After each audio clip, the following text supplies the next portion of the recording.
Hello everybody and welcome back to Orange Trains. My name's Corey and in today's video we are going to be doing a brief history, overview, and run of my, I guess, new, but not really new since it's old, but LIONEL Postwar 2025. Before we kind of get into this big whole video, because there's a lot of talking that's going on, if you're new to my YouTube channel, please click that red subscribe button down below so you don't miss out on any of my future videos that are just like this and the many other train videos that I do, featuring real-life trains, model trains, live steam, and so much more, so make sure you don't miss out. So the year is 1947, and LIONEL is just a few short years into the post-war era. LIONEL had wanted to introduce a whole different line of locomotives than just your average Scout and your Hudson and your 262. The year prior, in 1946, LIONEL had came out with the 671 turbine, which was a huge hit. Everybody loved it. So in 1947, to keep the momentum moving, LIONEL put out its 1947 catalog. And on the cover, you can kind of already get a glimpse of what's gonna be inside, because that looks like a very unfamiliar locomotive at the time. All you had was your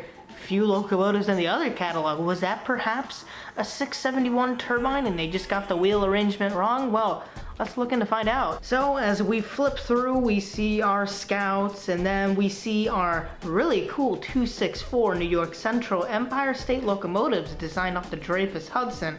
But as we flip to page 8, we see something totally new. LIONEL had decided to introduce the 2025 and 675 262 Prairie steam locomotives, which were designed off of the Pennsylvania Railroad's K4 class steam locomotives. Although the wheel configuration isn't very accurate, kids and adults alike, ever since 1947, have been in love with the 2025 and the 675. I mean, how could you not? It's big, it looks great, it loves to pull, it has all the features of a regular LIONEL locomotive. But anyways, let's get into my 2025. Now, first off, you're gonna notice that this is a 1952 variant, but it has Baldwin drivers being the drive wheels. My locomotive originally had spoked wheels, but we'll get into why the motor was swapped in just a sec. So like I said again, my 1952 version has the 3-position E unit. It originally had the spoked wheels. It has the puffing smoke unit. It has the operating headlight, the 66W whistling tender, and then it's many other details like the hand railings, the bell, the marker lights. I love those marker lights, and the keystone up front that says 5690. Now this variation, the 1952 variant, is not very valuable or very desired compared to the 1947 variant, but I still think it's such a cool locomotive. Now, a good friend of mine really wanted me to have this, so when I got it and I put it on the layout, it worked, but it barely worked under its own powers, and that it was pretty dusty.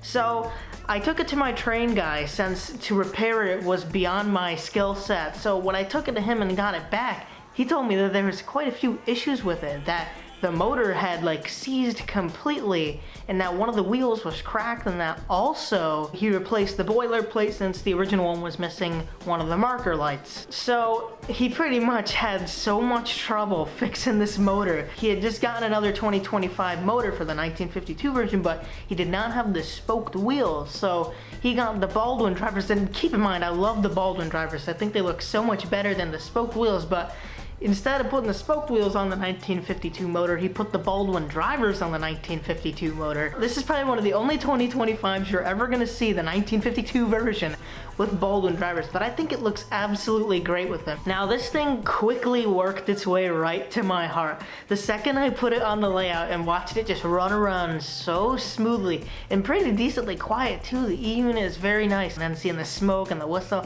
and just seeing it come to life after it had probably been sitting for quite a while, and seeing it all just kind of dusty and stuff. It's really such an honor to have this piece. So I know the previous owner is out there probably watching this video right now, but thank you very much. It's been an honor to bring this piece back to life and to give it a new life here at the layout. And hopefully when I go to train shows and stuff and bring my little O-scale layout, I can have it tag along and have it be the first one to run. But yeah, without further ado, let's get into running this beauty.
And yeah, that's that. I hope you guys enjoyed this video, and if you did, please remember to give it a thumbs up down below. That pretty much wraps it up for today's, I guess, overview and run.